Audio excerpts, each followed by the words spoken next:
Filippo, cosa sono quelle due scatole? Cos'è arrivato oggi? Sono arrivati i nuovi manometri. I nuovi manometri. Fammi vedere subito. Che bello, quando mi sembra di fare l'unboxing. I nuovi manometri Alligator. Che spettacolo, li aspettavamo veramente da tanto. La scatola è veramente bella, è premium. Non ci credo, è bellissimo questo manometro. Veramente fatto bene. Tubino, raccordo di gonfiaggio robustissimo. Addirittura hanno messo anche il certificato di taratura all'interno. Fantastico. Proviamo a accenderlo. Top. Display che si illumina di verde, quindi perfetto anche in condizioni di scarsa illuminazione, nessun problema. Questo pulsantino cos'è? Ah, cambi le unità di misura, kilopascal, PSI, bar.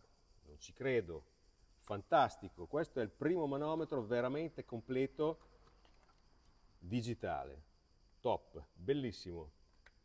Questo andiamo a fare le foto subito e a metterlo disponibile online sul nostro shop. Vai.